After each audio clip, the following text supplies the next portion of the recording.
du commerce, de l'industrie et des petites et moyennes entreprises de la République arabe d'Égypte, chers collègues, Excellence Madame l'ambassadrice de la République arabe d'Égypte au Sénégal, Monsieur le Président du Conseil d'affaires égyptien, Monsieur Khalid Al-Mikati, Monsieur le Président, Monsieur Papa Ibrahima Diagne, co-président du Conseil d'affaires Sénégal,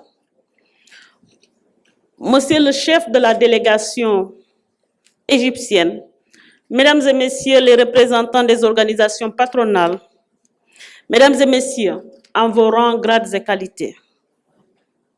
C'est avec un réel plaisir que je me retrouve avec vous ce matin pour présider la cérémonie d'ouverture de ce conseil, mais également cette cérémonie avec la CBAO.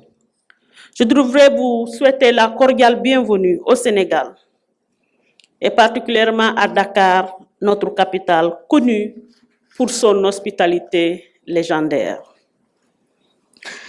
La rencontre d'aujourd'hui sera mise à profit pour présenter les opportunités d'affaires, d'échange et de développement, d'investissement entre les marchés égyptiens et sénégalais.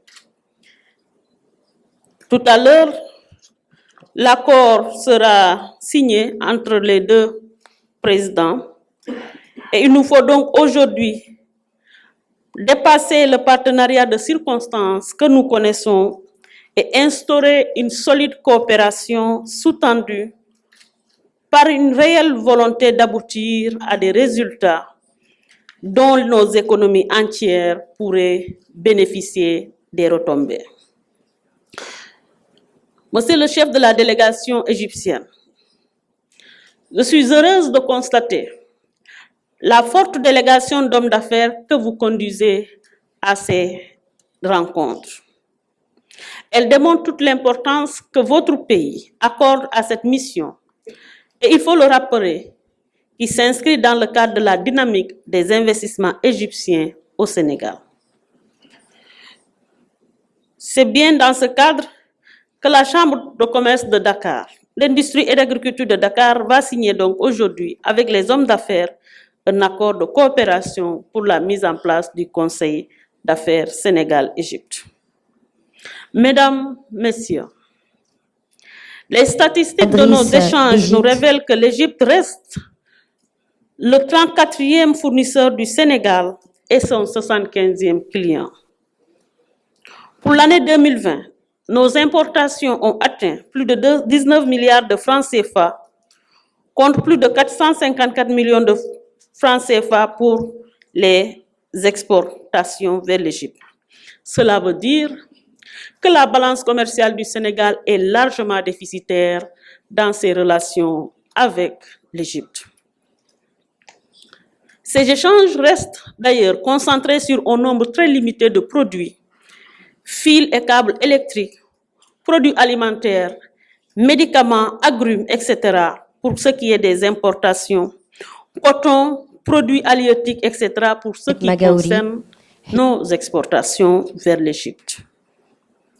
Il faut l'avouer, ce niveau d'échange et ce déséquilibre important dans la balance commerciale sont loin de refléter les potentialités de nos deux pays, ni même l'ambition de nos deux gouvernements, encore moins l'ambition de nos deux chefs d'État.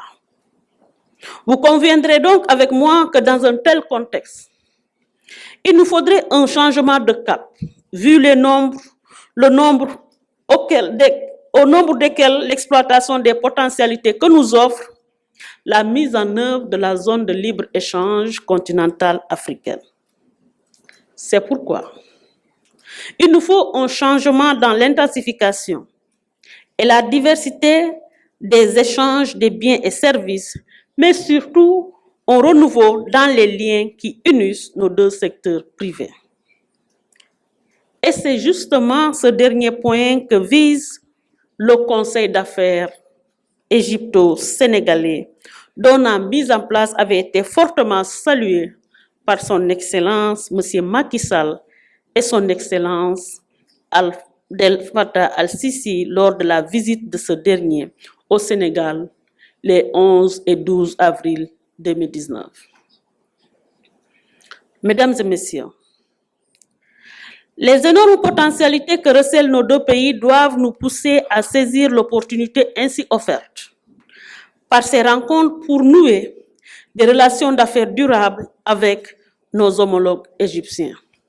Je salue le nombre de rencontres B2B qui est déjà prévu et espère que cela aboutira à un partenariat fructueux.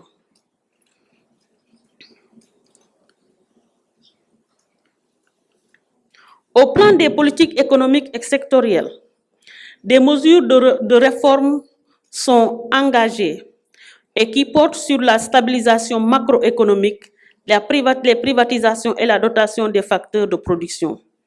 Elles ont permis à notre pays d'enregistrer des avancées notables dans la mise en place d'un environnement propice à la promotion des investissements privés.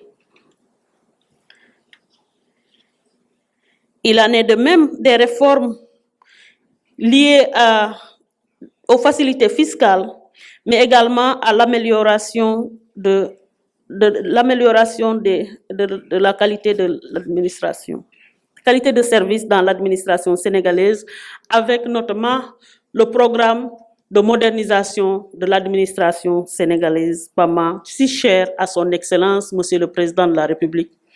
En effet, son Excellence, Monsieur le Président de la République, sachant que un environnement propice, un environnement des affaires approprié et nécessaire à l'encouragement des investissements, en a fait son cheval de bataille, ce qui a permis au Sénégal de gagner des points dans le classement Doing Business.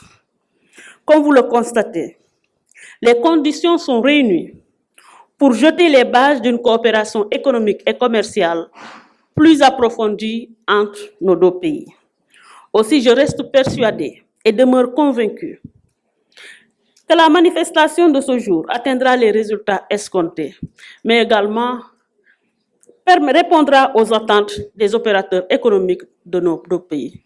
C'est sur ces mots que je voudrais encore une fois vous remercier, Madame le ministre, d'avoir bien voulu visiter notre cher pays, le Sénégal, accompagné d'une si forte délégation d'hommes d'affaires égyptiens. Je vous remercie de votre bien aimable attention.